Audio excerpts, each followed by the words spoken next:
जय जौहर दोस्तों, जैसे कि आपको पता है कि मैं 11 नवंबर को रिलीज होने वाली फिल्म नवा बिहान के बारे में बात करने वाला हूं।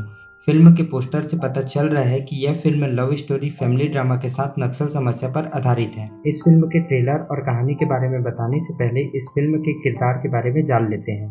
तो इस फिल्म के लीड रोल में आकाश सोनी नजर आने वाले हैं और इस फिल्म की लीड हीरोइन इशिका यादव है। वैसे इशिका यादव नवा बिहान फिल्म से सीजी फिल्म इंडस्ट्री में अपना डेब्यू करने जा रही है। इसके साथ ही प्रांजल सिंह राजपूत हीरो के दोस्त का किरदार निभाते हुए नजर आएंगे और रवि साहू पुलिस ऑफिसर के रोल में दिखेंगे।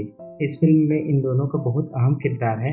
इनका रोल पॉजिटिव है या नेगेटिव आपको फिल्म देखकर पता चलेगा। नवा बिहान फिल्म ओम गंगे फिल्म के बैनर तले बन रही है, जिसके निर्माता रवि बहादुर सिंह और डायरेक्टर आशीष गंजीर हैं। इस फिल्म के संगीत के बारे में बात करें तो आपको बहुत अलग अलग तरह के गाने सुनने मिलेंगे और सभी गाने बहुत ही अच्छे हैं। वैसे इस फिल्म में मेरा पसंदीदा गाना माया के रस और जाने कौन ले है और इस फिल्म में एक गाना ऐसा भी है जिसमें आपको बस्तर की संस्कृति की झलक देखने को मिलेगी।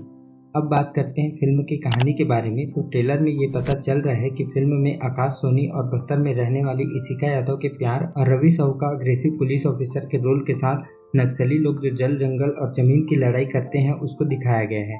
और इस फिल्म की कहानी बाकी छत्तीसगढ़ी फिल्मों से अलग लग रही है। अभी तक छत्तीसगढ़ में ज्यादातर लव स्टोरी फिल्म बनती थी, आपको लव स्टोरी के साथ कुछ अलग कहानी देखने को मिलेगी। वैसे यह दौर रियलिस्टिक सिनेमा का है, समय समय पर बॉलीवुड में ऐसे प्रयोग किए जाते रहे हैं और अब छत्तीसगढ़ी फिल्मों में रियलिस्टिक सिनेमा देखने को मिल रहा है।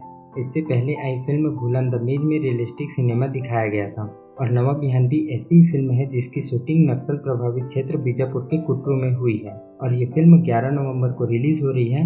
अगर आप हमेशा की तरह लव स्टोरी वाली फिल्म से कुछ अलग फिल्म देखना चाहते हैं तो नवा बिहान फिल्म जरूर देखें। और ये वीडियो पसंद आई होगी तो वीडियो को लाइक करें और जो लोग रियलिस्टिक फिल्म देखना चाहते हैं उसके साथ वीडियो को शेयर करें और साथ ही मेरे चैनल को सब्सक्राइब करें ताकि इसी तरह की वीडियो आपको सबसे पहले मिलती रहे।